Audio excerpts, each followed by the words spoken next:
وعملوا الصالحات سندخلهم جنات تجري من تحتها الأنهار خالدين فيها أبدا আল্লাহ রাব্বুল আলামিন বলেন যারা ঈমান এনেছে আর যারা সৎ কাজ করেছে আমি তাদেরকে অবশ্যই জান্নাত দান করব সুবহানাল্লাহ। এমন জান্নাত দেব যেই জান্নাতের নিচের থেকে শতত প্রবাহিত নহর প্রবাহিত রয়েছে। এত সুন্দর জান্নাত তারা পাবে। এটা হচ্ছে আল্লাহর ওয়াদা। এটা কার ওয়াদা? সৎকর্ম যদি করেন, ভালো কাজ যদি করেন, আল্লাহ পাক সৎকর্মশীলদের জন্য জান্নাত দিবেন। তারপরে আল্লাহ আবার কি বলছেন শোনেন, আল্লাহ পাক কোনো সন্দেহ করো না, আমার কথায় কোনো সন্দেহ করো না। ওয়াদাল্লাহি হাক্কান ওয়া মান আসদাকু মিনাল্লাহি কিলা। আল্লাহর ওয়াদা অবশ্যই হক। আল্লাহর চাইতে সত্যবাদী আর কে হতে পারে? কে হতে পারে? আল্লাহর কথাগুলো বিশ্বাস হয় না। ওই যে নির্বাচনের সময় কে একজন কইল, এবার আমাকে পাঠা জম্মের খাওয়া খাইবা, রাস্তাগুলো সোনা দিয়ে বানাই দেবো, গরু গাড়ি চাকার মতো জিলাপি বানাই দেবো, খাইতে গিয়ে শীত হয়ে থাকবা। মানুষেরা মহব্বতের ঠেলায় অস্থির। আরে মুসলমান, একটা শাড়িতে ভুলে যায়, একটা লুঙ্গিতে ভুলে যায়, 10টা টাকায় ভুলে যায়। আপনারা মনে কিছু নেবেন না তো?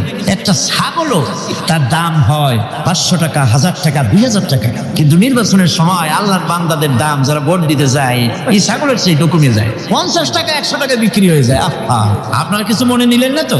রাগ করেন না, আমি দৃষ্টান্ত দেওয়ার জন্য দুঃখিত। এটা হলো বাস্তব, এটা আমাদের সমাজের বাস্তবতা। আমাদেরকে বুঝতে হবে, আমাদেরকে চিনতে হবে কার পিছনে দৌড়ায়। ওটা কি নামাজ পড়ে? ও তো আল্লাহর হক আদায় করে না, মানুষের হক আদায় করবে কিভাবে? ওর নামাজ নাই, ওর চরিত্র নাই, মদ খায়, বউ পর্দায় থাকে না। কিসের নেতা? নেতৃত্ব তো সেই দিতে পারে যার দিন আছে, ঈমান আছে, চরিত্র আছে, আল্লাহরে ভয় করে। ইউসুফ আলাইহিস সালাম, জুলাইখা তাকে আটকায় ফেলেছে ঘরের মধ্যে, তালা দেওয়া, খিল দেওয়া, সিটকানি মারা, পালাবার পথ নাই, চতুর্দিকে উলঙ্গ নগ্ন চিত্র। আর এই সুন্দরী যুবতী নারী জুলাইখা তার প্রেম নিবেদন করেছে হযরত ইউসুফের কাছে। যৌবনে ভরা টকবকে যৌবনের যুবক হযরত ইউসুফ আলাইহিস সালাম, সৌন্দর্যের পিরামিড, বাঁচার কোনো পথ নাই জুলাইখার কুপ্রবৃত্তি চরিতার্থ করে দেওয়া ছাড়া। কিন্তু হযরতে ইউসুফ আলাইহিস সালাম আল্লাহ রাব্বুল আলামিনকে ডাকলেন, হতাশায় ভেঙে পড়লেন না, আল্লাহকে ভয় করলেন, আল্লাহকে ডাকলেন। আল্লাহকে ডেকে, আল্লাহকে ভয় করে তালাবদ্ধ দরজার দিকে যখন দৌড় মারলেন, রব্বুল আলামিন আপন কুদরতে দরজার তালাগুলি খুলে দিলেন। ভাইরা আমার, এভাবে করে মুমিনেরা কখনো হতাশ হয় না। ফাইন্না মাআল উসরি ইউসরা, ইন্না মাআল উসরি ইউসরা। মনে রাখতে হবে, দুঃখ কষ্টের সাথে থাকে সুযোগ সুবিধা, আর প্রত্যেক অসচ্ছলতার সাথে থাকে উদার সচ্ছলতা। এর কোনো বিপরীত কখনই হয় না। আল্লাহ রাব্বুল আলামিন এইভাবে করে মুমিনদেরকে বলেছেন যেন তারা হতাশায় ভেঙে না পড়ে। আমার বন্ধুগণ, হযরতে হুদ আলাইহিস সালামকে যখন সমাজের লোকেরা, রাষ্ট্রের লোকেরা ঘিরে ফেলে দিল, সমাজ শক্তি, রাষ্ট্র শক্তি যখন তাকে ঘিরে ফেলে দিল, ষড়যন্ত্রের পাহাড় তুলে দিল, তারে মেরে ফেলে দিবে, হযরত হুদ দেশ থেকে তার পালায় গেলেন না, ভয় পেলেন না।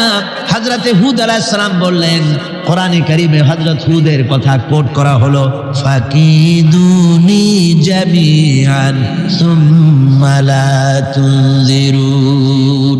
সম্মিলিতভাবে ষড়যন্ত্র করো আমার বিরুদ্ধে, সবাই মিলে ষড়যন্ত্র করো, সুম্মা লা তুনজিরুন, আর আমাকে এতটুকু অবকাশ তোমরা দিও না। ইন্নী তাওয়াক্কালতু আলাল্লাহি রাব্বি ওয়া রাব্বিকুম। আমি ভরসা করেছি সেই আল্লাহর উপরে, যার কুদরতি হাতের ভেতরে, যিনি আমাদের রব, তোমাদেরও রব, আর যার কুদরতি হাতের ভিতরে তামাম পৃথিবীর জানগুলি যার হাতে, সে আল্লাহর উপরে ভরসা করেছি। ষড়যন্ত্র যদ্দূর আছে করতে থাকো, আমি ষড়যন্ত্র পরোয়া করি না। সুবহানাল্লাহ। এটাই হলো মুমিনের কোয়ালিটি। শুধু ঈমান, লা ইলাহা ইল্লাল্লাহ মুহাম্মাদুর রাসূলুল্লাহ, গরুর গোশত খাই, আর রবিউল মাস আসতে পরে ইয়া নবী সালাম আলাইকা, ইয়া রাসূল সালাম আলাইকা, তারপরে গরম গরম জিলাপি আর রসগোল্লা খাইলাম খুব বেশি করে, এর নাম মুমিন নয়। মুমিন হচ্ছে তার চলায় ফেরায়, ওঠায় বসায় সাহসিকতার এক আন্দাজ তৈরি হবে সে।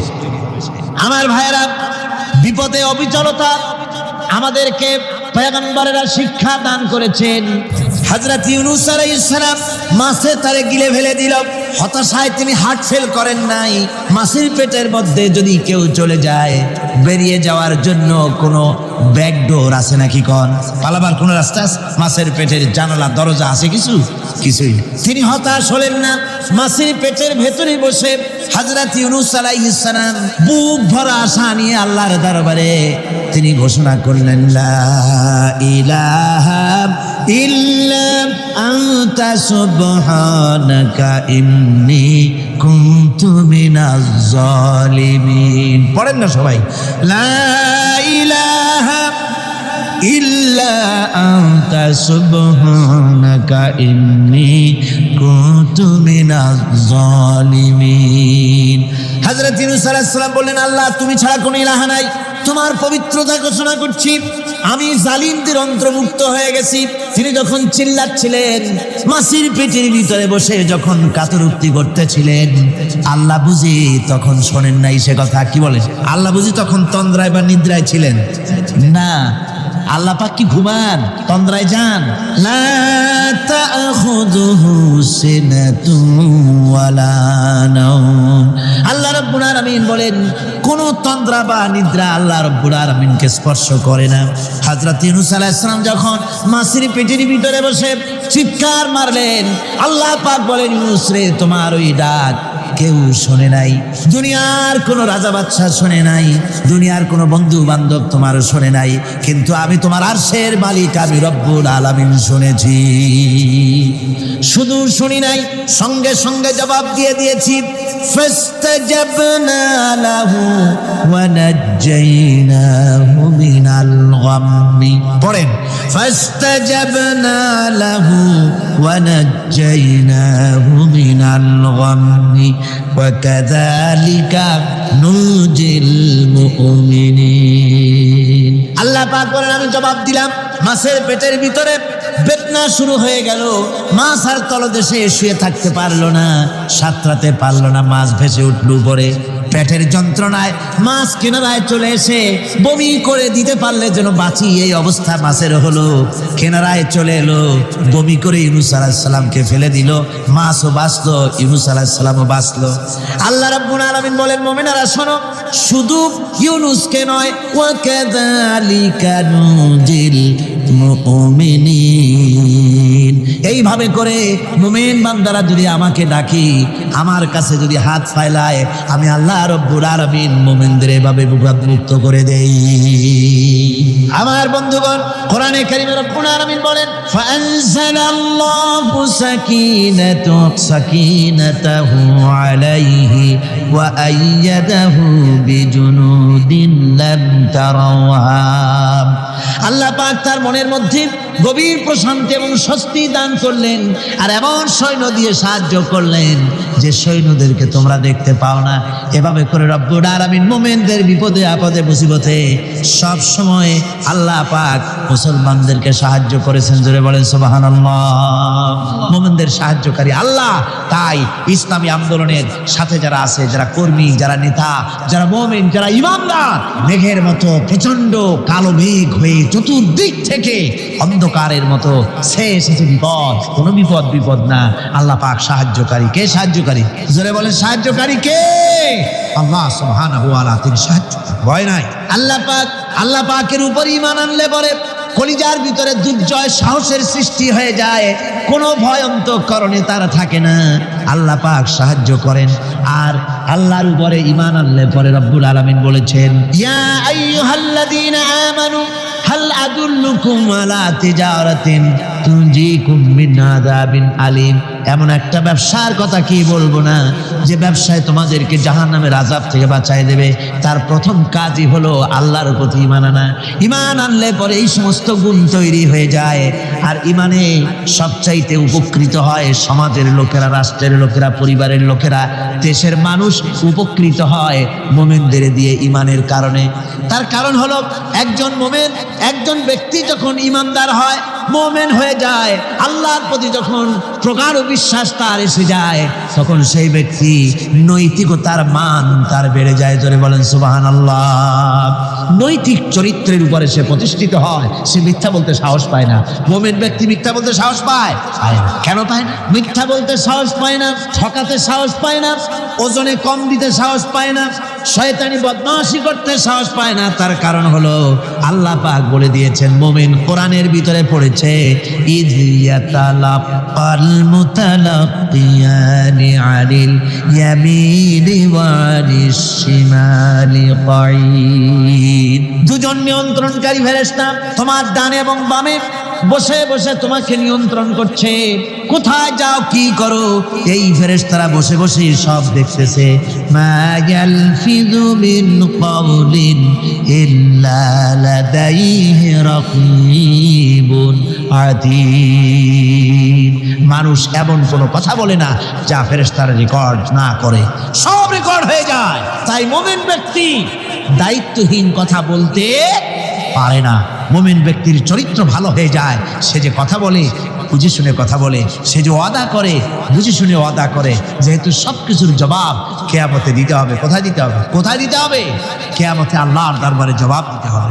মহান আল্লাহ রাব্বুল আলামিন বলেছেন, ওয়ালাকাদ খালাকনাল ইনসানা ওয়া না'লামু মা তুওয়াসবিসু বিহি নাফসু। মানুষ সৃষ্টি করেছি আমি, তার অন্তঃকরণের ভিতরে ওয়াসওয়াসা কি হয় আমি জানি। এই জন্য মুমিনেরা মনের ভিতরে কোনো খারাপ কল্পনাও করতে পারে না। খারাপ কল্পনা করলেও তার হিসাব দেওয়া লাগবে আল্লাহর কাছে। কার কাছে? ওয়াইন তুবদু মিন আনফুসিকুম আও তুখফুহু ইউহাসিবুকুম বিহিল্লাহ। আল্লাহ বলেন, মনের মধ্যে যেসব কল্পনা করো তা প্রকাশ করো আর গোপন রাখো, ওইটার হিসাব নেব আমি আল্লাহ পাক। কিয়ামতের দিন আমার কাছে হিসাব দিতে হবে। বন্ধুগণ, এই জন্য মুমিন যারা, মুমিনদের চরিত্র প্রতিষ্ঠিত হয়, মুমিনদের ধারণা থাকে যেখানেই যাই না কেন, যেখানেই বসি না কেন, সেখানেই আল্লাহ, আল্লাহ ছাড়া কোনো জায়গা নাই। আছে নাকি? আছে।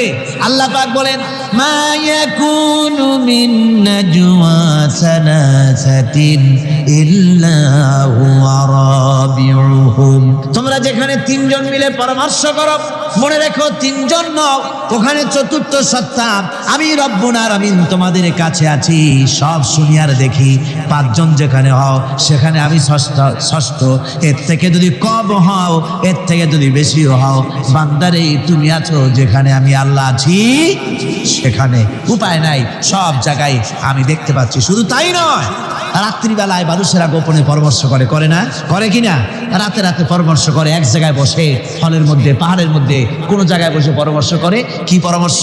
ইসলামী আন্দোলনের লোকদের মারবে, কোথায় তাদের ধরবে, কোথায় তাদের অত্যাচার করবে, এই সমস্ত পরামর্শ করে। আল্লাহ পাক বলছেন, শুনুন, আল্লাহ রাব্বুল আলামিন বলেন, ওয়া হুয়া মাআহুম ইয ইউবাইতুনা মা লা ইয়ারদা মিনাল কাউল ওয়া কানা আল্লাহু বিমা ইয়ামালুনা মুহীতা। আল্লাহ পাক বলেন, তিনি তো ঠিক সেই সময়ও তোমাদের কাছে থাকেন যখন তোমরা নিজেদের ঘরের মধ্যে বসে, কোনো এক জায়গায় বসে আল্লাহর মর্জির খেলাফ পরামর্শ করো, আল্লাহ তখনও তোমাদের কাছে থাকেন।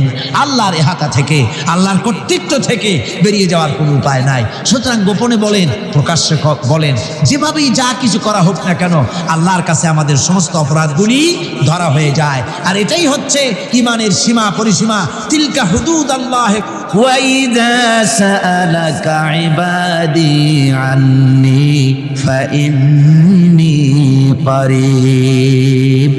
আল্লাহ পাক বলে, বান্দা যখন আমাকে ডাকে, আমি বান্দার একদম নিকটে, তার ঘাড়ের চাইতেও নিকটে। ওয়া নাহানু আকরাবু ইলাইহি মিন হাবলিল ওয়ারিদ। আমি আমার বান্দার সারা যে রগের উপরে তার মাথা, এর থেকেও আমি আমার বান্দার বেশি নিকটে। সুবহানাল্লাহ পড়ে। আমি তোমার কাছে, আমার কাছে মাপ চাও, যত বড় গুনাহ হোক। ওয়া ক্বালা রাব্বুকুম উদউনি আস্তাজিব লাকুম। তোমার প্রভু তোমাকে ডেকে বলেছে, আমাকে ডাকো, আমি মাফ করে দেবো। সুবহানাল্লাহ। কত বড় কথা! আমাকে ডাকো, নিরাশ হয়েও না, হতাশ হয়েও না। আল্লাহর গজব বেশি না রহমত বেশি? আল্লাহর রহমত বেশি। হাদিসে কুদসির ভিতরে এসেছে, আল্লাহ পাক বলেছেন, কোন বান্দা যদি আমার দিকে এক বিঘত অগ্রসর হয়, আমার রহমত তার দিকে এক হাত এগিয়ে যায়। কোন বান্দা যদি আমার দিকে হেঁটে আসে, আমার রহমত তার দিকে দৌড়ায় যায়। বান্দা যখন আল্লাহর দরবারে দুহাত উঁচু করে চোখের পানি ফেলে দেয়, মুসলিম শরীফের হাদিসের ভিতরে এসেছে, গভীর রাত্রে, রাতের তৃতীয় অংশে আল্লাহ রাব্বুল আলামিন প্রথম আকাশে আসেন আর ডেকে বলেন, পৃথিবীতে আছো নাকি কেউ গুনাহ করে জীবন বরবাদ করে দিয়েছো, আমার কাছে মাপ চাও। ঋণগ্রস্ত আছো, অসুস্থ আছো, অপমানিত আছো, কে আছো মাজলুম, আমাকে ডাকো, আমার কাছে বলো, আমি ডাকের সাড়া দেব, জীবনের আশা পূরণ করে দেব। ওই সময় যেই সমস্ত লোকেরা কাঁদে তাহাজ্জুদের নামাজ পড়ে, আল্লাহ জিজ্ঞেস করেন ফেরেশতারা, অমুক অমুক দেশ অমুক অমুক বান্দারা কাঁদে কেন? ফেরেশতারা বলে, রব্বুল আলামিন তুমি তো ভালো করে জানো। আল্লাহ বলেন, জানি, তবুও তোমাদের মুখে শুনতে চাই। তারা বলে, রব্বুল আলামিন তোমার এই বান্দা গুনাহ করেছি, গুনার জন্য মাপ চায়, জাহান্নাম থেকে বাঁচতে চায়। আল্লাহ পাক বলেন, ফেরেশতারা আমার এই বান্দারা আমারে দেখেছে নাকি? বলে দেখে নাই। বলে আমার দোজখ দেখেছে নাকি? বলে না, তাও দেখে নাই। আমার বেহেশত দেখেছে নাকি? বলে না, তাও দেখে নাই। আল্লাহ পাক বলেন, ফেরেশতারা সাক্ষী থাকো, ওরা আমাকে দেখে নাই, আমার বেহেশত দোজখ কিছুই দেখে নাই, শুধুমাত্র আমার নবীর কথা, আমার কোরআনের কথা বিশ্বাস করে হারামের ঘুমকে হারাম করে যেভাবে তারা কাঁদতেছে, সাক্ষী থেকে যাও ফেরেশতারা, আবার রহমতের দরিয়ায় জোশ মেরেছে, আমার ওই ক্রন্দনরত বান্দাগুলিকে আমি আল্লাহ মাফ করে দিলাম। সুতরাং মুমিন বান্দা যারা, আল্লাহর মুমিন বান্দা যারা, এই ঈমানের কোয়ালিটি, এটাও হতাশায় নিরাশায় ভেঙে পড়বে না। গুনাহ তো মানুষই করে, গুনাহ হয়ে গেছে, মাফ চাও। তোমার গুনাহ কদ্দূর? তোমার গুনাহ যদি হয় পাহাড় সমান, আল্লাহর রহমত আকাশ সমান। জাহান্নামের কঠিন শাস্তি থেকে বাঁচতে হলে আল্লাহর প্রতি ঈমান আনতে হবে। আর ঈমান আনলে যে কোয়ালিটিগুলি হওয়া উচিত, সেগুলি আমি আপনাদের সামনে আলোচনা করছি। এরপর আরেকটি কোয়ালিটি হবে মুমিনের, তা হলো কঠোর কঠিন বিপদে অবিচল থাকবে, বিপদে ভেঙে পড়বে না। বিপদ আপদ, শত্রুতা, ক্ষয় ক্ষতি যা কিছু হয় সবই আল্লাহর পক্ষ থেকে, এটা মেনে নিতে হবে এবং ধৈর্য ধারণ করতে হবে। বিপদ মুসিবত শুধু উম্মতের জন্য নয়, দুনিয়ার সমস্ত নবীদের বিপদ এসেছে। হয় নাই নবীদের বিপদ আসে নাই? কোরআনে কারীম থেকে শুনুন, আল্লাহ রাব্বুল আলামিন বলেন, وَكَذَلِكَ جَعَلْنَا لِكُلِّ نَبِيٍّ عَدُوًّا مِنَ الْمُجْرِمِينَ। আল্লাহ পাক বলেন, এমনি করে আমি সকল নবীদের শত্রু বানিয়ে দিয়েছি সব পাপিষ্ঠ আর অপরাধ প্রবণ লোকদেরকে। প্রত্যেক যুগে নবীদের শত্রু ছিল, প্রত্যেক যুগে নবীদের কি ছিল? শত্রু ছিল। সে শত্রু কারা ছিল? আল্লাহ পাক বলছেন, নবীদের শত্রু ছিল পাপিষ্ঠ আর অপরাধ প্রবণ লোক, এরাই ছিল নবীদের দুশমন। রাসূলগণের অবস্থা যদি এই হয়, তাহলে তার উম্মত, ওই দিনের ধারক বাহক যারা, তাদের বুঝি বিপদ আপদ হবে না নাকি? হবে কিনা? তো ইসলামের বিরোধিতা যারা করে, কোরআনের পরিভাষায় বলা হয়েছে ইসলামের দুশমন, নবীদের দুশমন। দুনিয়ার সব পাপিষ্ঠ আর অপরাধ প্রবণ লোকেরাই ইসলামের দুশমন হয়, নবীদের দুশমন হয়। আজও দেখেন, আজও তাকিয়ে দেখেন, ইসলামী আন্দোলনের বিরোধিতা যারা করে তারা পাপিষ্ঠ চরিত্রের কিনা, তাকায় দেখেন, খুঁজে দেখেন, সর্বত্র খুঁজে দেখুন, খুঁজে দেখুন। যারা ইসলামী আন্দোলনের বিরোধিতা করে, যারা ইসলামকে মিটিয়ে দেওয়ার চেষ্টা করতেছে, যারা ইসলামকে মৌলবাদ বলে, ইসলামকে সাম্প্রদায়িক বলে, কোরআনে কারীমের কথা কত স্পষ্ট যে নবীদের দুশমন হয়, ইসলামের দুশমন হয় মুজরিম লোকেরা, অপরাধ প্রবণ আর পাপিষ্ঠ লোকেরা।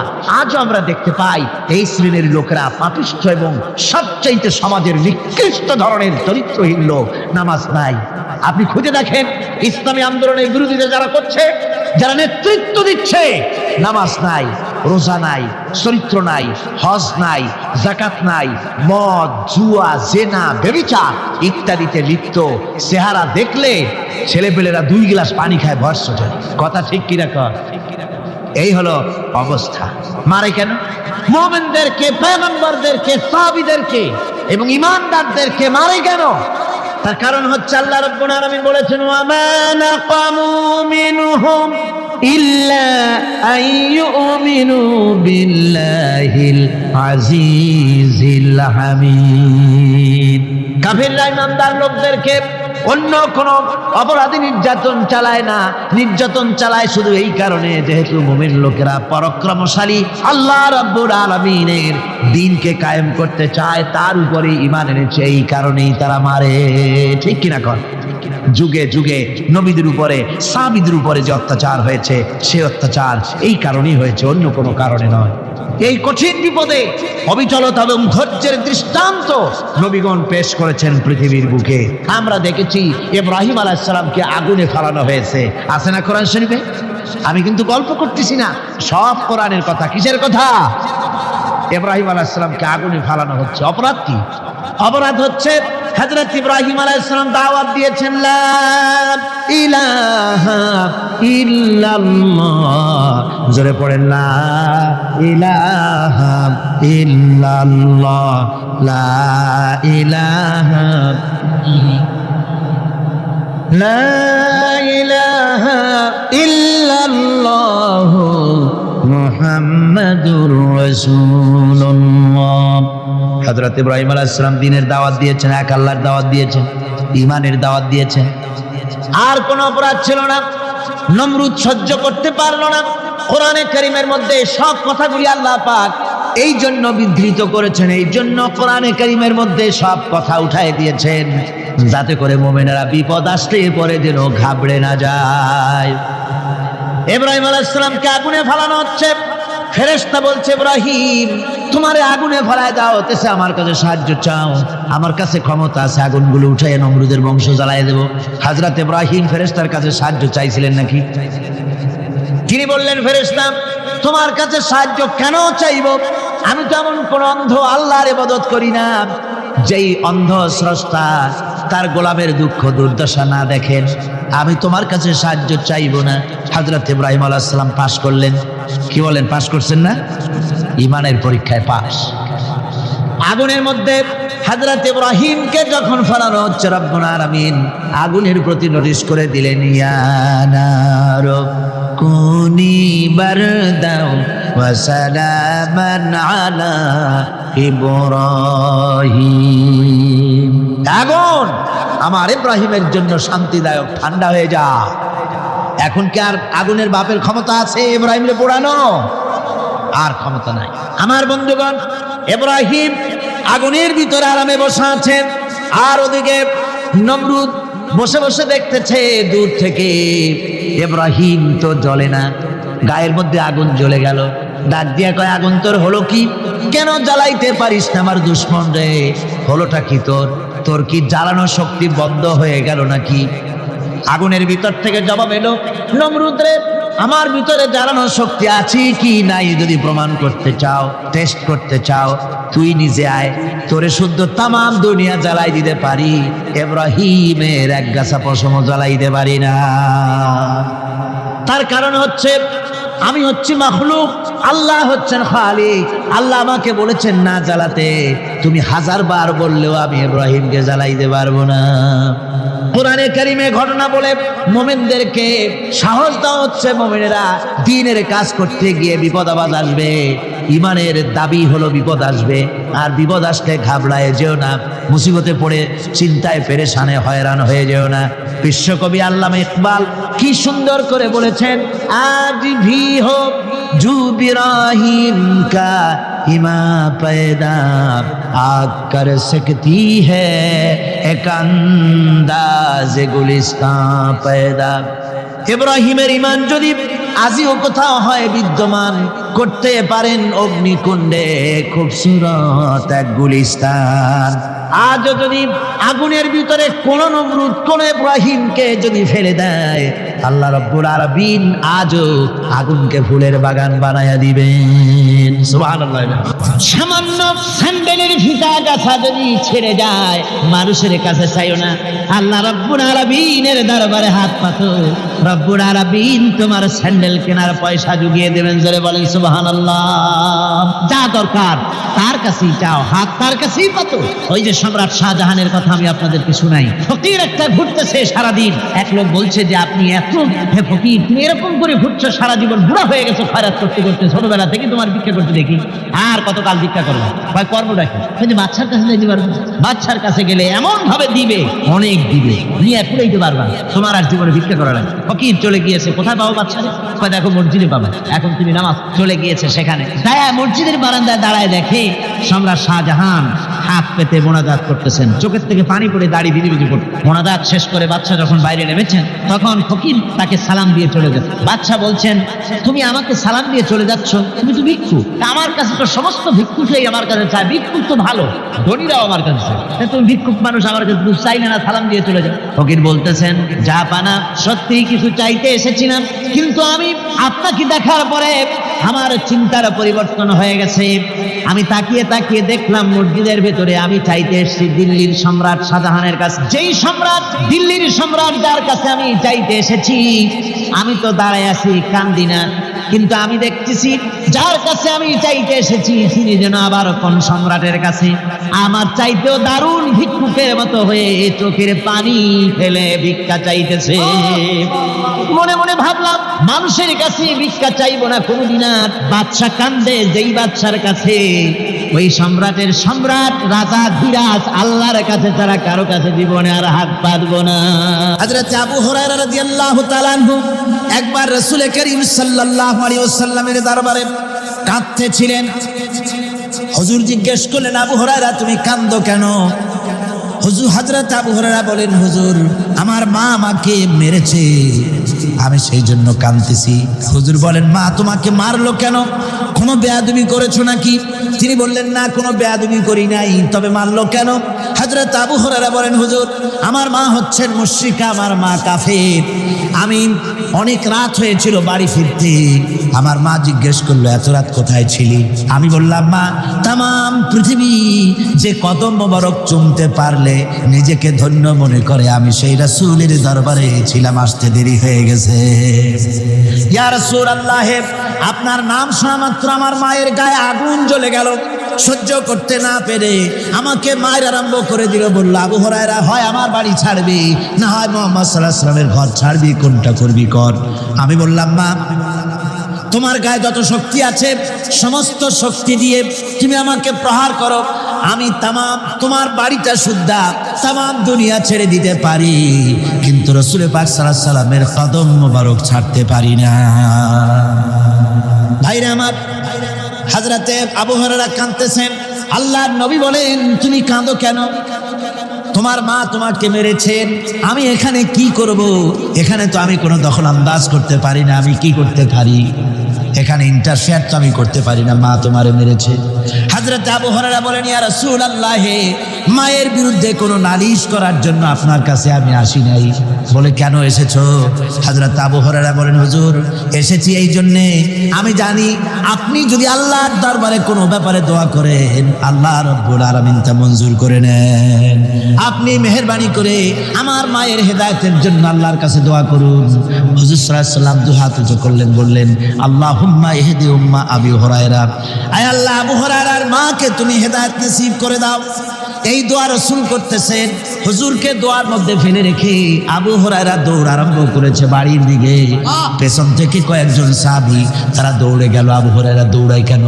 এত ভদ্র মানুষ, কোনো সময় কারোর সাথে রাগারাগি করে না, দৌড়ায় কেন? নিশ্চয়ই কোনো বিপদ বুঝি হয়ে গিয়েছে, পিছন থেকে জামা টেনে ধরেছে। কি হয়েছে, দৌড়াও কেন? হযরত আবু হুরায়রা বলেন, আমার জামা ছেড়ে দাও, আমাকে দৌড়াতে দাও, আমি দৌড়াইয়া বাড়ি পৌঁছে গিয়ে দেখতে চাই আমি আগে দৌড়ে বাড়িতে গেলাম না নবীজির দোয়া আমার আগে আমার বাড়ি পৌঁছে গেল, কোনটা হলো আমি সেটা দেখতে চাই। হযরত আবু হুরায়রা দৌড়াতে দৌড়াতে ঘরের কাছে গিয়ে নক করেছে। ভিতর থেকে আওয়াজ এলো, কে? কিছুক্ষণ পর মা আমার বেরোলেন, মাথার চুল দিয়া পানি পড়তেছে, বুড়া মানুষ। মা আমার কাছে এসে বলল, বাবা তোমাকে মারার পর আমি বড় অনুতপ্ত হয়েছি, মনে মনে অনুশোচনা করেছি, আরে আমার ছেলে তো কোনো খারাপ জায়গায় যায় নাই, কোনো খারাপ মানুষের কাছে যায় নাই, মারলাম কেন? বড় অনুতপ্ত হয়ে গেছি আমি। এই অনুশোচনা করে আমি এইমাত্র গোসল করেছি, আমাকে নিয়ে চলো তুমি বিশ্ব নবী রাসূলুল্লাহর দরবারে। আমার ভাইরা, রাসূলে পাক সাল্লাল্লাহু আলাইহি ওয়াসাল্লাম আল্লাহর নবী এমন এক মহান সত্তা ছিলেন যে তিনি দোয়া আল্লাহর দরবারে হাত উঁচু করতে দেরি আছে, কিন্তু দোয়া কবুল হতে দেরি নাই। কুতুবে সুবহানী শেখ মুহিউদ্দিন আব্দুল কাদের জিলানী রাহমাতুল্লাহ আলাইহি তিনি বলেছেন, মুনাজাত করতে গিয়ে আবেগে বলেছেন, রব্বুল আলামিন, তুমি যদি দয়া করে আমাকে জান্নাত দাও, আর তোমাকে যদি আমি না পাই, তুমি যদি আমার সঙ্গে দেখা না করো, আমারে যদি কথা না বলো, তাহলে এই জান্নাত আমার কোনো লাভ নাই। আর আমাকে যদি জাহান্নাম দিয়ে দাও, আর মাঝে মধ্যে তুমি যদি জিজ্ঞাসা করো মহিউদ্দিন কেমন আছো, তাহলে এই জাহান্নাম আমার জন্য বেহেশত হয়ে যাবে। আয় আল্লাহ, আমি শুধু তোমারই চাই। আল্লাহর নবী বললেন, মহিলা তুমি অপরাধ করেছো, কিন্তু তোমার গর্ভস্থিত সন্তান তো কোনো অপরাধ করে নাই, সুতরাং তোমার উপরে শরীয়তের হদ জারি করা যাবে না, ডেলিভারি হোক, তারপরে বিচার হবে। মহিলা চলে গেল আফসোস করতে করতে যে আমার বিচার হলো না, যদি এর মধ্যে আমি মরে যাই তাহলে জেনা করেছি, দুনিয়ার শাস্তি তো সহজ, পাথর মেরে উড়িয়ে দেবে, সঙ্গে সার করবে, এটা তো সহজ, কিন্তু কিয়ামতের ওই কঠিন জাহান্নামের আগুনে জ্বলতে পারবো না। মহিলাটি সন্তান ডেলিভারির পরে মহিলা চলে এসেছে রাসূলের কাছে, হুজুর এই সে আমার বাচ্চা ডেলিভারি হয়েছে, আপনি মেহেরবানি করে আমার উপরে হদ জারি করেন, শাস্তি দেন। আল্লাহর নবী বলেন, মহিলা তুমি অপরাধ করেছো, কিন্তু তোমার সন্তানের হক আছে, তোমার বুকের দুধ 2.5 বছর পর্যন্ত সে পান করবে, আমি তার হক নষ্ট করতে পারি না। মহিলা আবার চলে গেল কাঁদতে কাঁদতে, যদি এর মধ্যে মরে যায়, 2.5 বছর যেতে পারে নাই, তার আগেই মহিলা ওই বাচ্চাটাকে কোলে নিয়ে হাতে একটা রুটি দিয়া হুজুরের কাছে আসছে। কত পেরেশানি দেখেন। মহিলা এসে বলেন, ইয়া রাসূলুল্লাহ, আমার এই বাচ্চা এখন দুধ ছেড়ে দিয়েছে, সে রুটি খাইতে পারে, হুজুর আর দেরি করবেন না, এই শাস্তি না নিয়ে যদি মরে যায়, জাহান্নামের কঠিন আযাব আমি ভোগ করতে পারবো না। আল্লাহর নবী ওই মহিলাকে অর্ডার দিয়া দিলেন, একে বুক পর্যন্ত মাটির মধ্যে গেড়ে দিয়া চতুর্দিক থেকে পাথর নিক্ষেপ করো।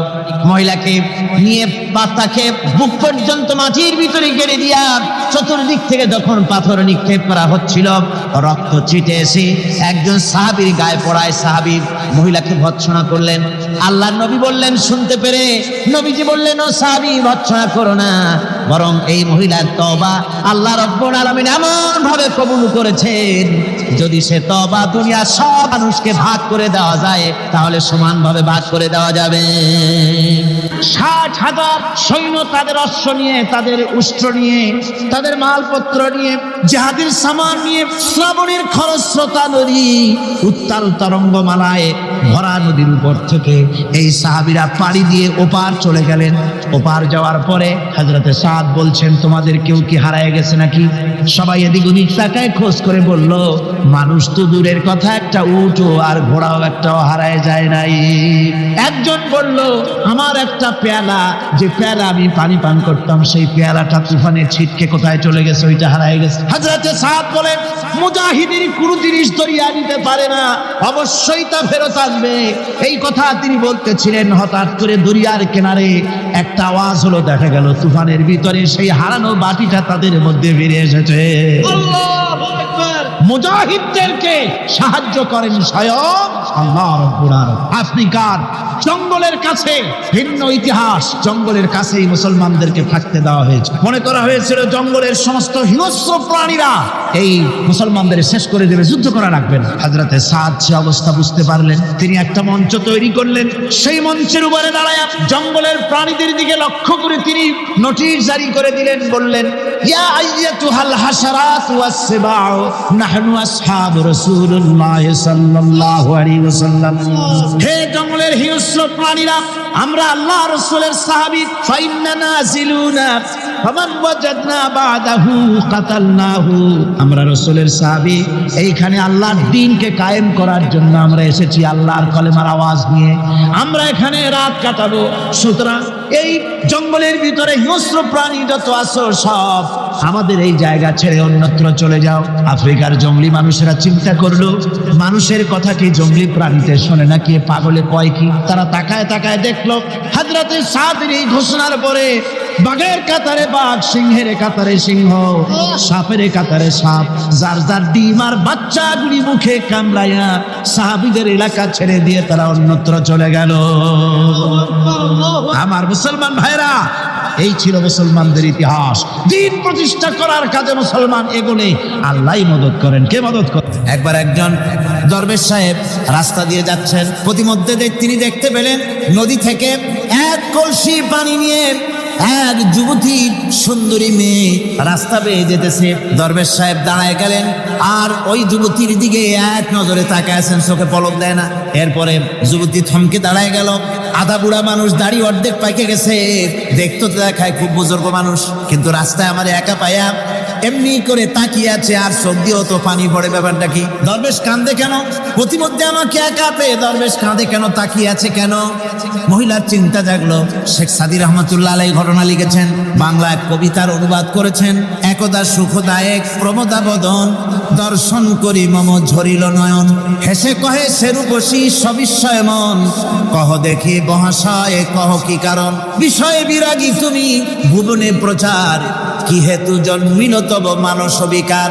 যুবতী মেয়েটি বলছে, ওগো দরবেশ সাহেব, হুজুর সাহেব, আমি একটা যুবতী মেয়ে লোক, রাস্তায় আমাকে একা পেয়ে আপনি আমার দিকে তাকায় আছেন আর কাঁদতেছেন। এই বৃদ্ধ বয়সে ভীমরতি হলে কেন? আমাকে দেখে কাঁদেন কেন আর এক নজরে কেন তাকায়ছেন? কারণটা কি? কি কুমতলব আছে? দরবেশ সাহেব বলছেন, হেসে কহিলাম বালে করহ শ্রবণ, নেত্র ঝরে তবু হেতু ভেব না এমন। হেরুবসী মেয়ে, তোমার জন্য আমি কান্দি, একথা একবারও চিন্তা করো না। যে শিল্পী রচিল এই সুধাংশু বদন, তাহার তরে ঝরে নেত্র নয়নে জীবন। তোমার প্রেম পাওয়ার জন্য তোমাকে দেখে লোবাতুর এবং কামুক হয়ে তোমার দিকে তাকায় কান্দি, একবারও ভেব না। আল্লাহর কসম, আমি কাঁদতেছি তোমার এত সুন্দর স্বাস্থ্য আর চেহারা যে আল্লাহ রাব্বুল আলামিন বানায় দিলেন, না জানি সেই আল্লাহ কত সুন্দর। হযরত নূহ আলাইহিস সালামের জামানায় 40 দিনের বন্যা। এই বন্যার পরে জাহাজ যখন নেমে গেল, তখন তিনি মনে মনে ভাবলেন, আমি তো জোড়ায় জোড়ায় করে সমস্ত প্রাণীগুলি আর মানুষগুলি, কিছু কিছু মানুষ যারা ইমান এনেছিল তাদের জাহাজ উঠাইছে, কিন্তু একটি বুড়ি আমার উপর ইমান এনেছিল আর আমি তার ওয়াদা করেছিলাম সাথে করে নিয়ে যাব, আমি তো তার কথা ভুলে গিয়েছি। অনুশোচনা এলো। জাহাজ থেকে নেমে চতুর্দিকে লক্ষ্য করলেন, মানুষ নাই, জনপদ নাই, সব শেষ হয়ে গেছে। পাহাড় পর্বত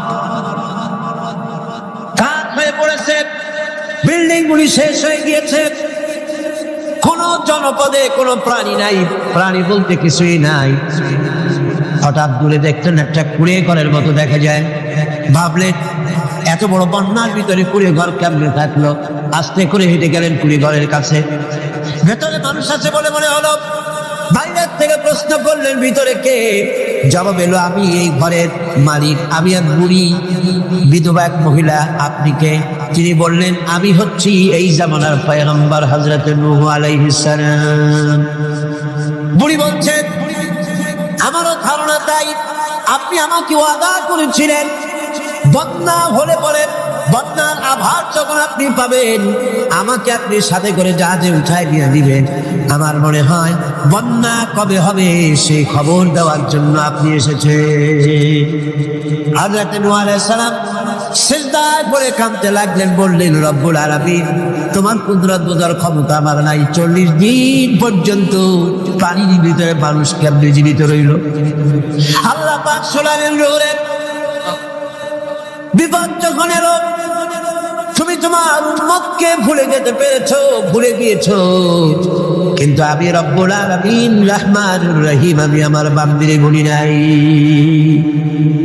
পানির স্রষ্টা আল্লাহ, পানির ভিতরে তিনি বাঁচাতে পারেন, আবার তিনি আগুনের ভিতরে বাঁচাতে পারেন। সব কিছু করতে পারেন, সমস্ত ক্ষমতা আল্লাহ পাকের। মুনাফিক, তুমি কাকে ভয় দেখাতেছ? তোমার তরবারি এই সমাজের কিছু কাফেরেরা ভয় করতে পারে। তুমি কি আমারে চেনো নাকি? তুমি কারে ভয় দেখাও? তাম পৃথিবীর সমস্ত কাফেরদের উপরে আল্লাহ রাব্বুল আলামিন আমাকে বাঘ বানায় পাঠিয়েছেন। তরবারি দিয়ে প্রমাণ হবে। মুনাফিক বলে তুমি আঘাত করো, কয় না, আক্রান্ত হলে পরে তারপরেই জবাব দেব। এরপরে মুনাফিক আঘাত হানতে লাগলো। হযরতে আলী সমস্ত রণকৌশল দিয়ে আঘাত করে তিনি ফিরিয়ে দিতে লাগলেন। এরপরে হযরতে আলী বলছেন, মুনাফিক এবার তৈরি হও আমার আঘাত সহ্য করার জন্য। হযরতে আলী জুলফিকার তুলে আঘাত করলেন। এক আঘাতেই দেখা গেল মুনাফিকের মাথা থেকে শুরু করে শরীর টুকরা হয়ে গিয়া হযরত আলীর তরবারির মুঠা পর্যন্ত মাটির ভিতরে গেড়ে গিয়েছে। আরে দুর্গ দখল হয়ে গেল। পরের দিন আল্লাহর নবী বলেন, আলী শুনতে পেলাম তোমার ঢাল ভেঙে গিয়েছিল, তারপরে তুমি যুদ্ধ করলে কি দিয়ে? হযরত আলী বলেন, হুজুর আমুজ দুর্গের ওই কবাটটা, লোহার কবাটটা বাম হাতে নিয়া আর ডান হাতে তরবারি নিয়ে লড়াই করেছি। হুজুর বলেন, কি করে মানুষ কেমনে এত বড় দুর্গের লোহার কবাট হাতে নিয়ে যুদ্ধ করে? একটু দেখাও তো দেখি। হযরত আলী গতকালকের মতো বাম হাত দিয়া ধরেছেন, নাড়াতে পারেন না।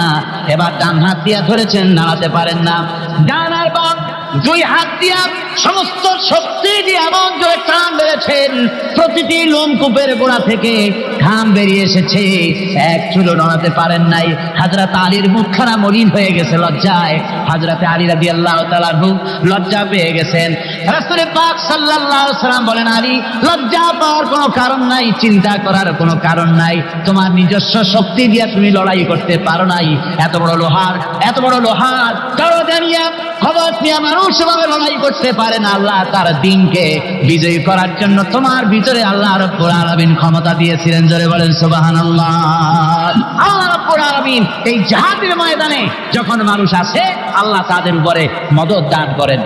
আমার বন্ধুগণ, আল্লাহর দিনকে জমিনের উপরে প্রতিষ্ঠিত করার জন্য আমরা আজও ঐক্যবদ্ধ হই দিন কায়েমের জন্য, তাহলে আল্লাহ রাব্বুল আলামিন আমাদেরকে মদদ করবেন।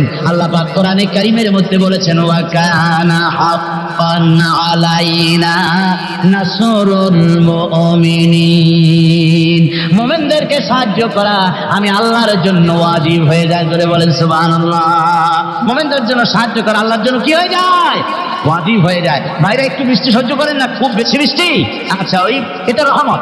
এটা কি রহমত? আমার ভাইরা, জিহাদের ভিতরে আল্লাহর জান্নাতে যাওয়ার জন্য তারা জিহাদ করেছেন।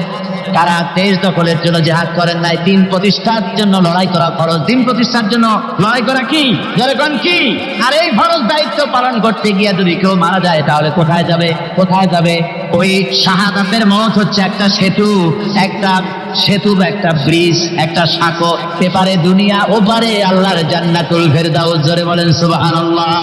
এই জন্য হযরত ওমর ফারুক রাদিয়াল্লাহু তাআলা সব সময় দোয়া করতেন, আল্লাহুম্মা রযুকনি শাহাদাতান ফি সাবিলিক ওয়াজআল মাউতি ফি বালাদি রাসূলিক। আল্লাহ রাব্বুল আলামিন, আমাকে রাসূলের শহরে পৌঁছাও আর আমাকে তোমার দ্বীনের রাস্তায় শাহাদাত মঞ্জুর করো। জোরে বলেন আমিন। এটা আমাদের দোয়া, আমারও দোয়া, আমার সারা জীবনের স্বপ্ন, সারা জীবনের স্বাদ আল্লাহ যেন শাহাদাতের মওত নসিব করে দেন। জোরে বলেন আমিন। এর থেকে উন্নত মানের মওত আর নাই। ওই প্যারালাইসিস হয়ে বিছানায় পড়ে তড়পায় মরার কোনো দাম নাই। দুনিয়ার বুকে বিড়ালের জিন্দিগি বছর করার 500 বছর বেঁচে থাকার দাম নাই। সিংহের মতো 1 সেকেন্ড বেঁচে থাকার দাম আছে, ঠিক কিনা? আর মওত, প্লীহা, যকৃত, typhoid, paralysis, diabetes, heart attack, kidney পচে যাওয়া, হাবিজাবি মওতের চাইতে আল্লাহ রাস্তায় জিহাদ করে শাহাদাতের মওত সর্বশ্রেষ্ঠ মওত। জোরে বলেন সুবহানাল্লাহ। আমার ভাইরা, রাসূল পাক সাল্লাল্লাহু আলাইহি ওয়াসাল্লাম তিনি মদিনা মুনাওয়ারায় এসে প্রথম যে জিহাদের সম্মুখীন হলেন, ওইটার নাম কি? কোন জিহাদ? বদর। কোন জিহাদ? বদরের জিহাদ। সেই বদরের মাঠে জিহাদের জন্য রাসূল সাহাবীদেরকে তৈরি করতেছেন। তো আপনারা চিন্তা করেন বিষয়টা, জিহাদ করতে হবে। এই বদরে সাহাবীরা জিহাদ করবে কাদের বিরুদ্ধে? নিজের বাপের বিরুদ্ধে। রাসূল পাক খুব চিন্তিত হলেন যে সাহাবীদেরকে কিভাবে উদ্বুদ্ধ করা যায়। হুজুর জিহাদের কথাই বলতেছেন যে এখন বদরে আমাদের টিকে থাকার প্রশ্ন। এইটা মুসলমানদের টিকে থাকার প্রশ্ন, বদরের যুদ্ধ, বদরের এই জিহাদটা। হুজুর যখন এগুলি বলতেছেন, হযরত মিকদাদ রাদিয়াল্লাহু তাআলা আনহু রাসূলের একজন জলিলুল কদর সাহাবী, তিনি দাঁড়িয়ে বলছেন, হে আল্লাহর রাসূল, কেন আপনি চিন্তা করছেন? ইমজি বিনা ইয়া রাসূলুল্লাহ হাইসুমা তাশা, হে আল্লাহর রাসূল, আপনি আমাদেরকে নিয়ে চলুন যেদিকে আপনার খুশি। হাইসুমা আমারাকাল্লাহ, যেদিকে আল্লাহ আপনাকে নির্দেশ করেন সেদিকে আমাদের নিয়ে আপনি সেদিকেই চলুন। ইন্না লা নাকুলু লাকা কামা ক্বালা বনু ইসরাঈল লিমূসা আলাইহিস সালাম, ইযহাব আনতা ওয়া রাব্বুকা ফাকাতিলা ইন্না হাহুনা কায়িদুন। বুখারী শরীফের হাদিস। হযরত মিকদাদ রাদিয়াল্লাহু তাআলা আনহু বলছেন, হে আল্লাহর রাসূল, আপনি আমাদের নিয়ে চলুন, আল্লাহ যেদিকে আপনাকে আমাদের নিয়ে যেতে বলেন সেই দিকে নিয়ে যান। আমরা মুসা আলাইহিস সালামের উম্মতের মতো বলবো না যে হে মুসা, আপনি আর আপনার আল্লাহ দুজন গিয়া যুদ্ধ করেন, আমরা এখানে বসে থাকি, এমন কথা আমরা বলবো না। বাল ইযহাব আনতা ওয়া রাব্বুকা ফাকাতিলা ইন্না মাআকুমা মুকাতিলুন।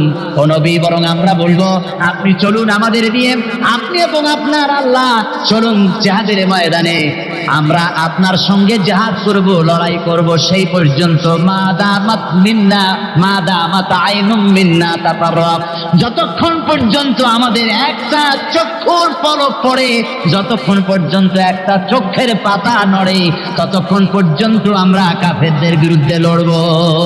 সুবহানাল্লাহ বিহামদিহি, যতক্ষণ চোখের পাতা নড়ে ততক্ষণ পর্যন্ত লড়ব, নিয়ে চলুন আমাদের। হুজুর খুব খুশি হলেন। আহারে, রাসূল পাক সাল্লাল্লাহু আলাইহি ওয়াসাল্লাম দারুণ ভাবে খুশি হয়ে গেলেন। হুজুর বললেন, ও সাহাবীরা, তোমাদের মানসিক অবস্থা যখন এই, কুমু বিনা ইলা জান্নাতিন, চলো আমার সাথে বেহেশতের দিকে। সুবহানাল্লাহ, সবাই বলেন সুবহানাল্লাহ। কুমু বিনা ইলা জান্নাতিন আরদুহা কাআরদিস সামাওয়াতি ওয়াল আরদ, সেই বেহেশতের দিকে চলো যে বেহেশতের বিশালতা প্রশস্ততা এই পৃথিবী এবং আকাশের চাইতে অনেক বড়, সেই বেহেশতের দিকে চলো। ফাকামা উমাইর বিন হামাম ওয়া কানা ইয়াকুলুত তামার, হযরত উমাইর বিন হামাম এক যুবক, তিনি দাঁড়িয়ে গেলেন। আমার মুসলমান ভাইরা, যুবকদের অবদান কিন্তু ইসলামের সব চাইতে বেশি। জোরে বলেন সুবহানাল্লাহ। কাদের অবদান বেশি? সর্বপ্রথম ইসলাম কবুল করেছে কারা? যুবকরা। হযরত আবু বকর, হযরত ওমর রাদিয়াল্লাহু তাআলা আনহু, তাদের বয়স যুবক বয়স, যুবক বয়সে তারা ইসলাম কবুল করেছেন। হযরত আলী যুবক ছিলেন, এই জন্য যুবকদের ইবাদতের সব বেশি। রাসূল পাক বলেছেন, কিয়ামতের ময়দানে সাত, যেদিন কোনো ছায়া থাকবে না আরশে আজিমের নিচে, সব শ্রেণীর লোকেরা ছায়া পাবে।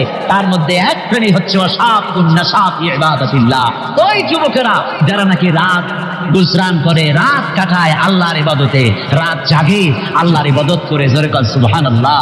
বুড়োদের একবার আল্লাহ বলা আর এক যুবকের একবার আল্লাহ বলা, বৃদ্ধের সারা সপ্তাহ তাহাজ্জুদ পড়া আর যুবকের এক রাতের তাহাজ্জুদ পড়া মনে হয় তার থেকেও বেশি। সুবহানাল্লাহ। তাই বলে বৃদ্ধ যারা, তারা কিন্তু হতাশ হবেন না, ওই যৌবনকাল আপনিও বেরিয়ে এসছেন, ঠিক না? সুতরাং যুবকদের অবদান বেশি। হযরত উমাইর বিন হামাম রাদিয়াল্লাহু তাআলা আনহু, তিনি দাঁড়িয়ে গেলেন, তার হাতে ছিল ওয়া কানা ইয়াকুলুত তামার, তিনি খরমা খাচ্ছিলেন, হাতে ছিল কয়েকটা খরমা। তিনি খরমাগুলি হাতে নিয়ে দাঁড়িয়ে বলছেন ওয়াকালা বাখবাক, তিনি বলছেন, বাখবাক শব্দ এটা হচ্ছে লোকাল মুহাল্লিয়া, অর্থাৎ আঞ্চলিক শব্দ। এর অর্থ হচ্ছে মা আযামাহু ওয়া মা আহসানাহু। কি আশ্চর্য, কি সুন্দর, কি বিরাট, কি সুন্দর কথা আপনি বললেন হে রাসূল। জান্নাতুন আরদুহা কাআরদিস সামাওয়াতি ওয়াল আরদ, এমন দেশ তো পাওয়া যাবে জিহাদ করলে যে বেহেশতের বিশালতা প্রশস্ততা এই বিশাল আকাশের চাইতে, জমিনের চাইতে বেশি। ওয়াল্লাহি লাউ কুনতু হাইয়ান হাত্তা আকুলাহুন্না, আমি যদি, আল্লাহি আল্লাহর কসম, আমি যদি এই খরমাগুলো যদি খাইতে থাকি, ইন্নাহা লা হায়াতুন তাবিলা, তাহলে তো এটা অনেক লম্বা হায়াত লাগবে। এই খরমাগুলি খাইতে অনেক সময় লাগবে, বেহেশতে যাইতে দেরি হয়ে যাবে।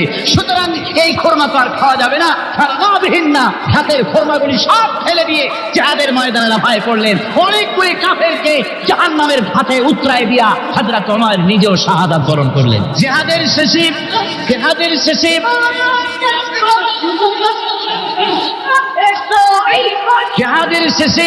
শহাদায়ে বদরের সমস্ত শহীদদের লাশ এক জায়গায় এনে সাহাবীরা বললেন, হে আল্লাহর রাসূল, আপনি যখন জান্নাতের বর্ণনা দিতেছিলেন তখন যে যুবকটা খোরমা খেতেছিল আর জান্নাতের আশায় হাতের খোরমা ফেলে দিয়েছিল, যে খোরমাগুলি খাইতে গেলে তো সময় লাগবে অনেক, বেহেশতে যেতে দেরি হয়ে যাবে, এই কথা মনে করে হাতের খোরমা ফিকে ফেলে জিহাদের ময়দানে এসে শাহাদাত বরণ, যে যুবকটি জিহাদ করেছিল তার লাশে সেও শাহাদাত বরণ করেছে। রাসূলে পাক হযরত ওমরের চেহারার দিকে লক্ষ্য করে তার দিকে অঙ্গুলি সংকেত করে হুজুর বলছেন, ইন্নাকা মিন আহলিহা। ওমরের যে বেহেশতের জন্য তুমি খোরমা খাওয়ার ধৈর্য ধরতে পারো নাই, আমি নবী সাক্ষী দিচ্ছি তুমি সেই জান্নাতের অধিবাসী। আমার ভাইরা, ওই জান্নাতে যাওয়ার জন্য, আল্লাহর দ্বীনকে প্রতিষ্ঠার জন্য আমাদেরকে ঐক্যবদ্ধ হতে হবে। আল্লাহর দ্বীনের জন্য আল্লাহর নবীর যে আদর্শ, সে আদর্শ প্রতিষ্ঠার জন্য এগিয়ে আসতে হবে। যদি আমরা তা করতে পারি, আমরা সংখ্যায় কত, আমাদের অস্ত্র আছে কি নাই, আমাদের জনবল কত, আমাদের সৈন্যবল কত, এগুলি প্রশ্ন না। প্রশ্ন হচ্ছে ওয়ালা তাহিনু ওয়ালা তাহসানু ওয়া আনতুমুল আলাউনা ইন কুনতুম মুমিনিন। কোনো ভয় নাই, কোনো চিন্তা নাই, যদি তোমরা মুমিন হও আমি আল্লাহ তোমাদেরকে বিজয়। গভীর রাত্রে হযরত ফাতিমা রাদিয়াল্লাহু তাআলা আনহা ইন্তেকাল করলেন। কিছু সংখ্যক সাহাবীদের কাছে খবর দিয়া অল্প সময়ের ভিতরে জানাজার ব্যবস্থা করা হলো। হযরত আবু যার গিফারী রাদিয়াল্লাহু তাআলা আনহু কবরের ভিতরে নেমে গেলেন। কবরের ভিতরে নেমে গিয়া হযরত আবু যার বলেন, রে কবর, তোর ভিতরে আজকে কাকে রাখবো, তুই কি তা জানিস নাকি? কোনো জবাব আসে না। হযরত আবু যার বলেন, কবর রে, তোর ভিতরে আজকে যাকে রাখবো তিনি হতেছেন হযরত ইমাম হাসান হোসেনের মা, বেহেশতের সমস্ত জওয়ানদের সরদার হবেন যারা, সেই দুইজনের মা তোর ভিতরে রাখবো, খবরদার বেয়াদবি করবি না। কোন জবাব না পেয়ে হযরত আবু যার বলেন, ওগো কবরের মাটি, তোর ভিতরে কাকে রাখবো কি জানিস? আসাদুল্লাহিল গালিব, দুনিয়ার সমস্ত কাফেরদের বিরুদ্ধে আল্লাহ রাব্বুল আলামিন যাকে বাঘ বানিয়ে পাঠালেন, সেই হযরতে আলী তার স্ত্রী রেখে যাব, খবরদার বেয়াদবি করবি না। কোনো জবাব আসে না। হযরত আবু যার বলেন, কবরের মাটি, তোর ভিতরে যাকে রাখবো তিনি হলেন খাতুনে জান্নাত, বেহেশতের সমস্ত মহিলাদের সরদারিনী হবেন যে ফাতেমা, তারে রেখে যাব তোর ভিতরে, খবরদার কোনো বেয়াদবি করবি না। আবার হযরত আবু যার বলেন, কবরের মাটি, তোর ভিতরে কারে রাখবো কি জানিস? তোর ভিতরে আজকে যাকে রেখে যেতেছি তিনি হলেন আখেরি জামানার পয়গম্বর বিশ্বনবী জনাবে মুহাম্মদ রাসূলুল্লাহ সাল্লাল্লাহু আলাইহি ওয়াসাল্লামের কলিজার টুকরা মা ফাতেমাকে তোর ভিতরে রাখবো, খবরদার কবরের মাটি বেয়াদবি করবি না। কিতাবে এসেছে হযরত আবু যারকে বাড়ি শুনতে পেলেন, আওয়াজ এলো, কি না বলতেছে, রে আবু যার, আমি ফাতেমা কি চিনি না, হাসান হোসেনের মা কি চিনি না, আলীর স্ত্রী চিনি না, রাসূলের মেয়ে মা ফাতেমা কি চিনি না। আমল যদি ভালো হয় আমার ভিতরে, আমল ভালো নিয়ে যে আসবে শান্তিতে থাকবে, আর আমল যদি খারাপ হয় আমার ভিতরে, তার অবস্থা চূড়ান্ত হয়ে যাবে। আমার ভাইরা, আমার বন্ধুগণ, আমলের উপরে ভিত্তি করে কিয়ামতের দিন নাজাত হবে। আমল যদি খারাপ হয়ে যায় কিয়ামতের দিন কেউ তাকে বাঁচাতে পারবে না। এই জন্য কিয়ামতের ময়দানে, হাসরের দিনে আল্লাহর হাবিব জনাবে মুহাম্মদ রাসূলুল্লাহ সাল্লাল্লাহু আলাইহি ওয়াসাল্লাম সিজদায় পড়ে কাঁদতে থাকবেন। আল্লাহ রাব্বুল আলামিন বলেন, হাবিব রে, আপনি কাঁদেন কেন? আজকে তো আপনার কাঁদার দিন না, আমি আপনাকে মাকামে মাহমুদ দান করেছি, আমি আপনাকে কাউসার দান করেছি, আপনার আজকে সম্মানের দিন, মর্যাদার দিন, কাঁদেন কেন? আল্লাহর হাবিব বলবেন, রব্বুল আলামিন, মাকামে মাহমুদ পেয়েছি, কাউসার পেয়েছি, কান্দি এই জন্য আমি দেখতে পাচ্ছি আবার সামনে দিয়া ফেরেশতারা আমার উম্মতগুলি জাহান্নামের দিকে নিয়ে যায়। আল্লাহ রাব্বুল আলামিন বলবেন, ওগো আমার হাবিব, আমি আপনাকে ক্ষমতা দিলাম, আপনার জান্নাতি উম্মতগুলি আপনি বেছে নেন। আল্লাহর হাবিব তার জান্নাতের উম্মতগুলি বাঁচতে থাকবেন। হযরত আয়েশা বলেন, ইয়া রাসূলুল্লাহ, কিয়ামতের ময়দানে লক্ষ কোটি কোটি মানুষের ভিতরে আপনার জান্নাতি উম্মত আপনি চিনবেন কি করে? হুজুর বলেন, আয়েশা, কোন একটি ঘোড়ার কপাল যদি থাকে সাদা, এই সাদা কপালওয়ালা ঘোড়াটা যদি অসংখ্য ঘোড়ার ভিতরে যদি হারিয়ে যায়, তাহলে সাদা কপালওয়ালা ঘোড়ার মালিক তার ঘোড়াকে পাবে কিনা বলো? হযরত আয়েশা বলেন, হুজুর, অনায়াসে পাবে।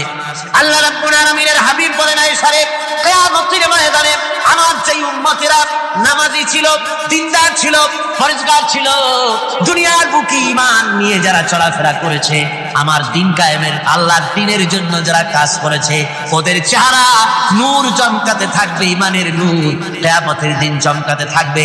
সেই ঈমানের নূর দেখে দেখে আমি আমার জান্নাতি উম্মতগুলি আমি বেছে নেব। হযরত ফাতিমা রাদিয়াল্লাহু তাআলা আনহাকে রাসূলুল্লাহ সাল্লাল্লাহু আলাইহি ওয়াসাল্লাম অত্যন্ত ভালোবাসতেন, মহব্বত করতেন তার স্ত্রীদেরকেও। তার স্ত্রীরাও রাসূল করিম সাল্লাল্লাহু আলাইহি ওয়াসাল্লামকে ভালোবাসতেন প্রাণ উজাড় করে দিয়ে।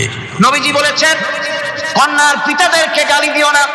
অনেকে টিটকারি করে, বারবার মেয়ে হয় ছেলে একটাও হয় না, সেজন্য টিটকারি বসকারি করে। আল্লাহর নবী বলেছেন, মেয়ের পিতাকে গালি দিও না, ঠাট্টা করো না, যেহেতু আমি মুহাম্মদ রাসূলুল্লাহ সাল্লাল্লাহু আলাইহি ওয়াসাল্লাম, আমি মেয়েদের পিতা, আমি নিজে মেয়েদের পিতা।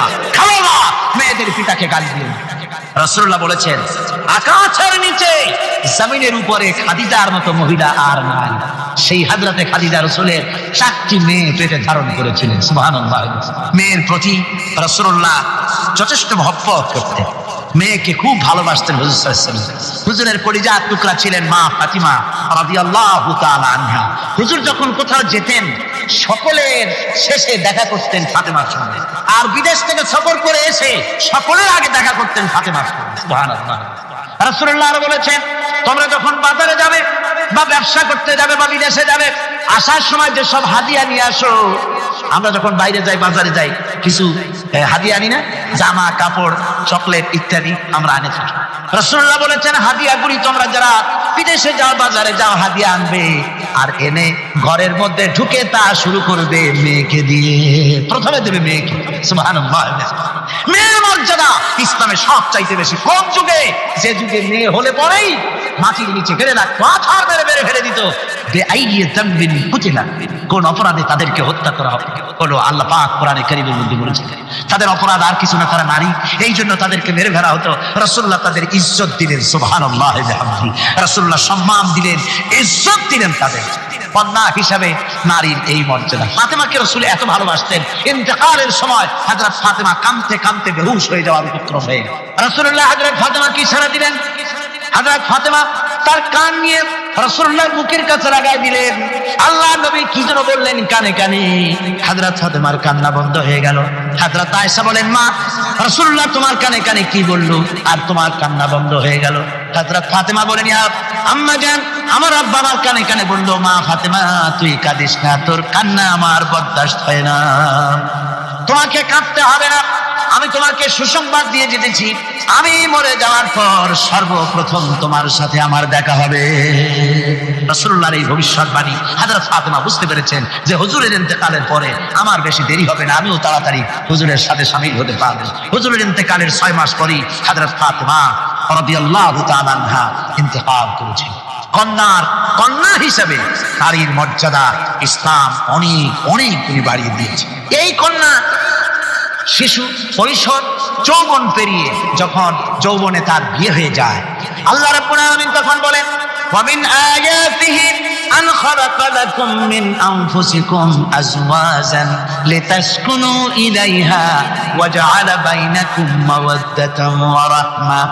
আল্লাহ পাক বলেন, আমার নিদর্শনের ভিতরে একটি নিদর্শন, আমি তোমাদের থেকে তোমাদের জোড়া তৈরি করেছি, তোমাদের স্ত্রীদেরকে তৈরি করেছি, তোমাদের সাথে তোমাদের স্ত্রীর ভালোবাসা সৃষ্টি করেছি, মহব্বত সৃষ্টি করেছি। এই মহব্বত আমি আল্লাহ তৈরি করেছি। আর যখন বুড়ো হয়ে যায় মানুষ, স্বামী স্ত্রী যখন বুড়া আর বুড়ি হয়, তখন আর ভালোবাসা থাকে না, তখন ওই ভালোবাসা সহৃদয়তার করুণায় আমি আল্লাহ পরিণত করে দেই। বুড়ার জন্য তখন বুড়ি ছাড়া আর উপায় নাই, বুড়িরও আর বুড়া ছাড়া উপায় নাই। তখন ভালোবাসা কোন বিশেষ কোন অক্ষ নিয়ে ভালোবাসা নয়, তখন একের উপরে অন্য একদম নির্ভরশীল হয়ে পড়ে। আল্লাহ পাক বলেন, এই অবস্থা আমি আল্লাহ সৃষ্টি করে দেই। সুবহানাল্লাহ। স্ত্রীকে রাসূলুল্লাহ কত ভালোবাসতেন। আল্লাহ নবী বলেছেন, আমার কাছে 3টা জিনিস প্রিয়, একটা হচ্ছে সুগন্ধি, একটা হচ্ছে নামাজ, আর একটা হচ্ছে স্ত্রী। সুবহানাল্লাহ। স্ত্রী আমার কাছে প্রিয়। হুজুর বলেছেন, তোমাদের মধ্যে সেই ব্যক্তি উত্তম যে ব্যক্তি তার স্ত্রীর কাছে উত্তম, আমি আমার স্ত্রীদের কাছে উত্তম ব্যক্তি। সুবহানাল্লাহ। রাসূলুল্লাহ স্ত্রীকে কত ভালোবাসতেন। বিশ্বনবী রাজনৈতিক কর্মকাণ্ড চালাচ্ছেন, যুদ্ধের দামামা বাঁচতেছে, চতুর্দিকে কত অশান্তি, সবকিছু চলছে, স্ত্রীর হক আদায় করতে ভুলে যাননি। রাতের বেলায় হযরত আয়েশার বয়স কম, তাকে নিয়ে রাসূলুল্লাহ একটু সুযোগ পেয়েছেন, বলছেন আয়েশা সব তো ঘুমিয়ে, চলো আমরা একটু দৌড়াই। ওই যে দূরে একটা জিনিস দেখা যায়, দৌড় দাও, দেখি কে আগে যায়। দুজনে দৌড় প্রতিযোগিতা করলেন। দৌড় প্রতিযোগিতায় হযরত আয়েশা ফার্স্ট হলেন, হুজুর পিছনে পড়ে গেলেন। হযরত আয়েশা খুব আনন্দ করলেন যে আপনি কিন্তু আমার সাথে দৌড়ে পারলেন। পরবর্তী কিছু কাল যাওয়ার পর হযরত আয়েশা বলেন, হুজুর আজকে আবার বললেন যে চলো আয়েশা একটু দৌড়াই। হযরত আয়েশা বলছেন যে সেদিনের তুলনায় আমার শরীর একটু আমি মুটিয়ে গেছি, শরীরটি স্থূল হয়েছে, আমি আজকে দৌড়ালাম কিন্তু পারলাম না, রাসূল আগে চলে গেলেন। আমি হাঁপাতে হাঁপাতে যখন হুজুরের কাছে চলে গেছি, হুজুর তখন মুস্কি হেসে আমাকে বললেন, আয়েশা ওই সেই দিনের জবাব আজকে দিয়া দিলাম। সুবহানাল্লাহ বিহামদিহি, সুবহানাল্লাহ বিহামদিহি। বিশ্ব নবী কত বড় আদর্শ বিশ্ব মানবতার জন্য। তিনি বলেছেন, আরাফাতের ময়দানে রাসূলুল্লাহ বলেছেন, তোমরা যেমন পড়বে তোমার স্ত্রীদেরকে তেমন পড়াবে, তোমরা যেমন খাবে তোমার স্ত্রীদেরকে তেমন খাওয়াবে, স্ট্যান্ডার্ড মেনটেন করবে। তুমি ভালো দামের কাপড় পরবে, স্ত্রীকে খারাপ দিবে তা নয়। অধিকার দুজনেরই সমান, স্বামী এবং স্ত্রী সমান অধিকার। কিন্তু আমরা তা বুঝতে পারি না, বুঝতে চাই না। আমরা অনেকে মনে করেছি বিয়ে যখন করছি তখন আমি তো নওয়াবজাদা নসরুল্লাহ খান আর বউ তো কেনা দাসী না। সে কিন্তু দাসী না, তার মর্যাদা আছে, তার সম্মান আছে, তার সম্মান আপনাকে দিতে হবে। রাসূলুল্লাহ দিয়েছে, আপনাকেও দিতে। রান্না বান্না হতে দেরি হয়, কত গালাগালি শুনতে হয় নারীকে। আল্লাহর নবীর স্ত্রী হযরত আয়েশা বলেছেন, আল্লাহর নবী কাজ করে, মানুষের সঙ্গে কথা বলে, রাষ্ট্রীয় দায়িত্ব পালন করে ঘরের ভিতরে এসে যখন দেখেছেন রান্না হতে দেরি আছে, রাসূলুল্লাহ বিরক্ত হন নাই, ভ্রু কুঞ্চিত করেন নাই, চোখ মোটা করেন নাই, আমাকে কোনো কথা শোনান নাই, বরং আমার কাছে বসে রান্নায় আমাকে সহযোগিতা করেছেন। সুবহানাল্লাহ বিহামদিহি। এই হলো আল্লাহর রাসূল, এই হলো বিশ্ব নবী। স্ত্রীর সঙ্গে কি মহব্বত! সুবহানাল্লাহ। হুজুর মহব্বত করতেন স্ত্রীদেরকে। রাসূলুল্লাহর ঘরে দৌলত ছিল না, কিন্তু মহব্বত দিয়ে ভরা ছিল ঘরটা।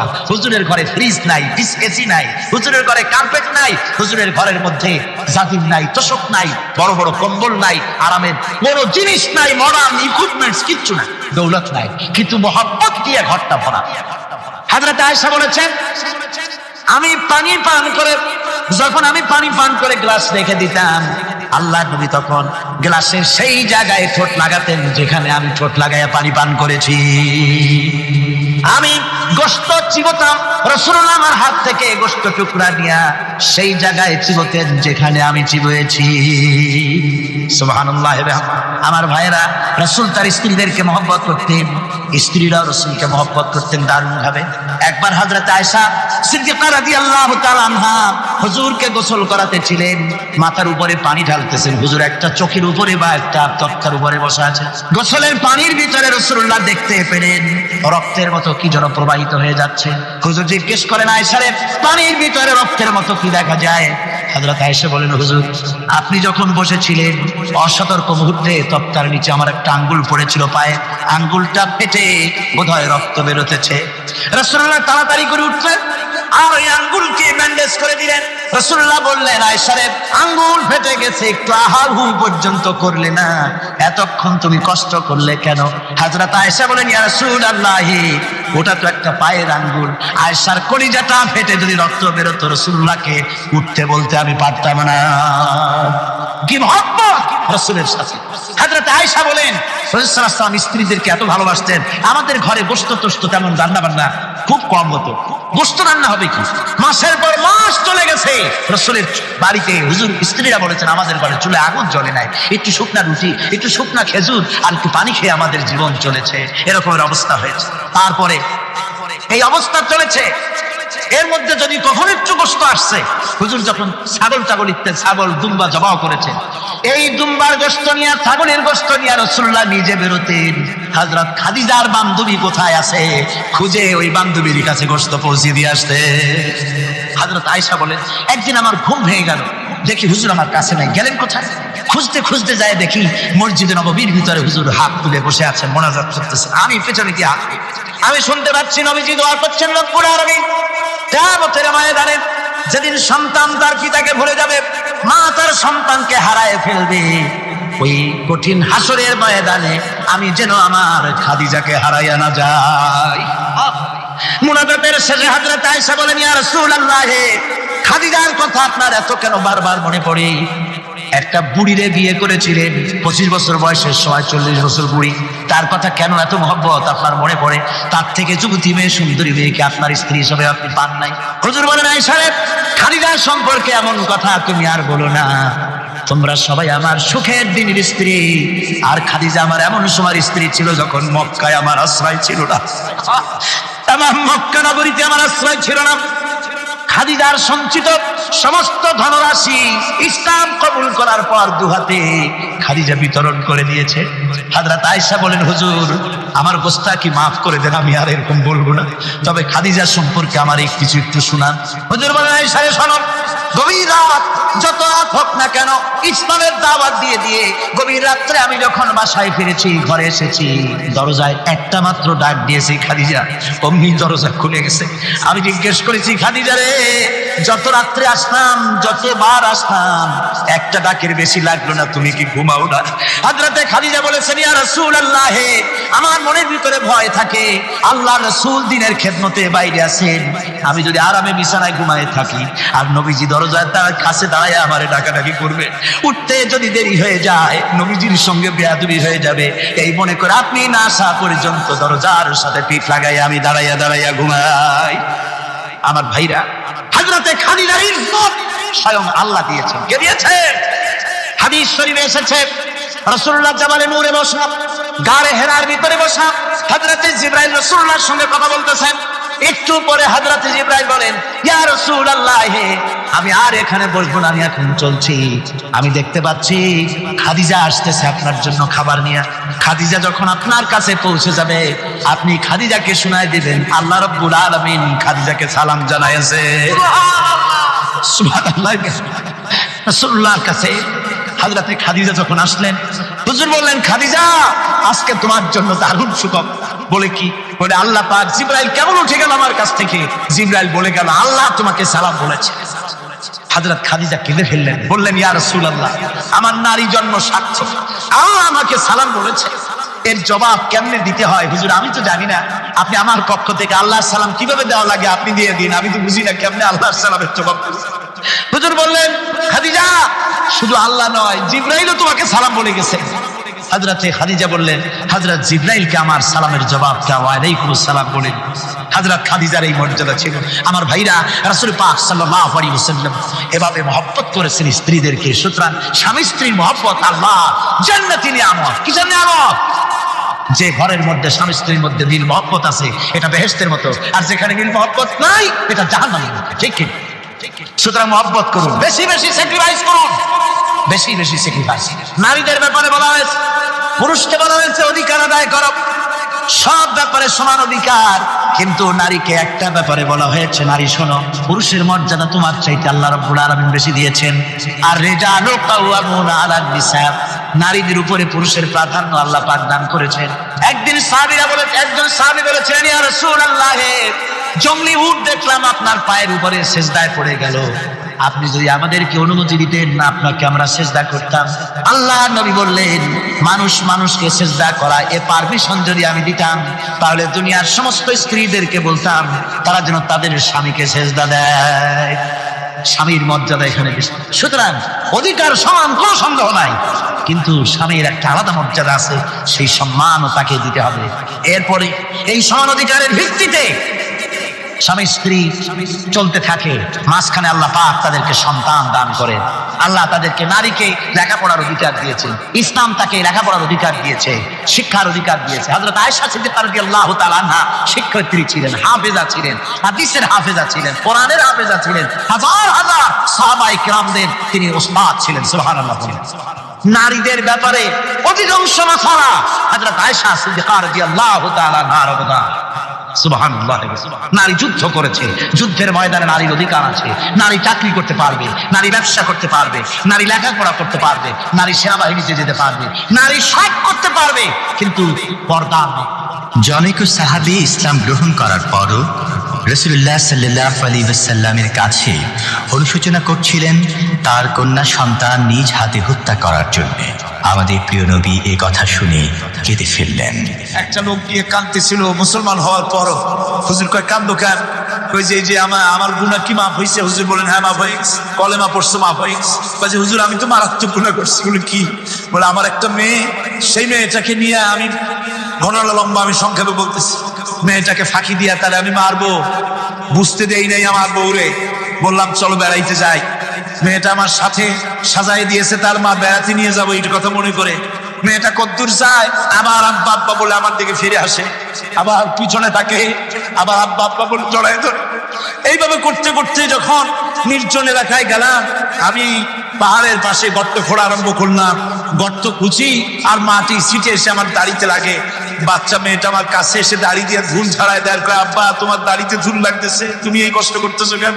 মেয়ে তো বোঝে না যে আমি তার জন্য কবর খুঁজতেছি। কবরটা খোঁড়া হয়ে যাওয়ার পর মেয়েটারে বান্ধা শুরু করলাম। মেয়ে এখন কাঁদতেছে, বাবা আমার বান্ধব কেন? আমি তারে বাঁধা জোরে ওর মধ্যে নিক্ষেপ করে দিলাম। মেয়েটা গর্তের মধ্যে বসে চিৎকার করে বলছে, আব্বা তুমি আমারে বাঁচতে দাও, আমি তোমার বাপ বলে সমাজে হ্যাঁ করবো না, আমি ভিক্ষা করে খাবো, আমার বেরো না। লোকটি বলছি ইয়া রাসূলুল্লাহ, আমার মনে দরদ আসলো। আমি একটা পাথর উঁচু করে আমার মেয়ের বুক লক্ষ্য করে জোরে মেরে দিলাম। বুকটা ফেটে রক্ত ফিনকি দিয়ে উঠলো। একটা মেয়ের বুক থেকে আওয়াজ বেরোলাম। আমার কালে যেন এখনো সেই আওয়াজ বাজে। হাদিস শরীফে এসেছে হুজুরের চোখের পানি দাড়ি ভিজে ভিজে জামার উপরে পড়তেছিল। হুজুর বললেন, না হারে মানুষও পারে এইরকম কাম করতে। পৃথিবীতে নারীর যখন কোনো সম্মান ছিল না, মর্যাদা ছিল না, সেই সময় আমার রাসূল, আমার বিশ্বনবী নারীদেরকে সম্মানের হাত ধরে গর্তের ভিতর থেকে উঠাইয়া রানীর সিংহাসনে বসায় দিলেন।